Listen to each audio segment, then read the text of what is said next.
Exodus chapter 30. Plans for the incense altar. Then make another altar of acacia wood for burning incense. Make it 18 inches square and 36 inches high, with horns at the corners carved from the same piece of wood as the altar itself. Overlay the top, sides, and horns of the altar with pure gold, and run a gold molding around the entire altar.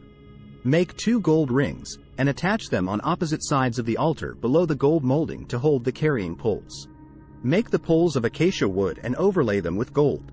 Place the incense altar just outside the inner curtain that shields the Ark of the Covenant, in front of the Ark's cover, the place of atonement, that covers the tablets inscribed with the terms of the covenant.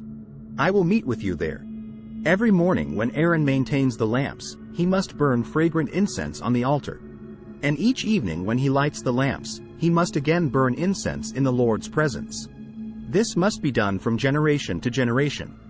Do not offer any unholy incense on this altar, or any burnt offerings, grain offerings, or liquid offerings. Once a year Aaron must purify the altar by smearing its horns with blood from the offering made to purify the people from their sin. This will be a regular, annual event from generation to generation, for this is the Lord's most holy altar. Money for the tabernacle. Then the Lord said to Moses, "Whenever you take a census of the people of Israel, each man who is counted must pay a ransom for himself to the Lord. Then no plague will strike the people as you count them. Each person who is counted must give a small piece of silver as a sacred offering to the Lord. This payment is half a shekel, based on the sanctuary shekel, which equals 20 gerahs. All who have reached their 20th birthday must give this sacred offering to the Lord. When this offering is given to the Lord to purify your lives, making you right with Him, the rich must not give more than the specified amount, and the poor must not give less. Receive this ransom money from the Israelites, and use it for the care of the tabernacle. It will bring the Israelites to the Lord's attention, and it will purify your lives." Plans for the wash basin.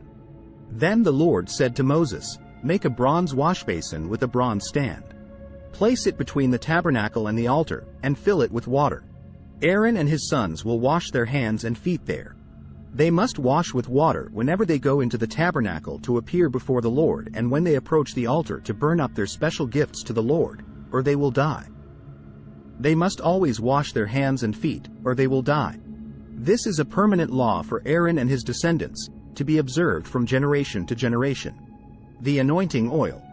Then the Lord said to Moses, "Collect choice spices, 12 to half a pound of pure myrrh, 6 to 1/4 of a pound of fragrant cinnamon, 6 to 1/4 of a pound of fragrant calamus, and 12 to half a pound of cassia, as measured by the weight of the sanctuary shekel. Also get 1 gallon of olive oil. Like a skilled incense maker, blend these ingredients to make a holy anointing oil. Use this sacred oil to anoint the tabernacle, the Ark of the Covenant, the table and all its utensils, the lampstand and all its accessories, the incense altar, the altar of burnt offering and all its utensils, and the wash basin with its stand. Consecrate them to make them absolutely holy. After this, whatever touches them will also become holy. Anoint Aaron and his sons also, consecrating them to serve me as priests. And say to the people of Israel, this holy anointing oil is reserved for me from generation to generation. It must never be used to anoint anyone else, and you must never make any blend like it for yourselves. It is holy, and you must treat it as holy. Anyone who makes a blend like it or anoints someone other than a priest will be cut off from the community." The incense. Then the Lord said to Moses, "Gather fragrant spices, resin droplets, mollusk shell, and galbanum, and mix these fragrant spices with pure frankincense, weighed out in equal amounts. Using the usual techniques of the incense maker, blend the spices together and sprinkle them with salt to produce a pure and holy incense.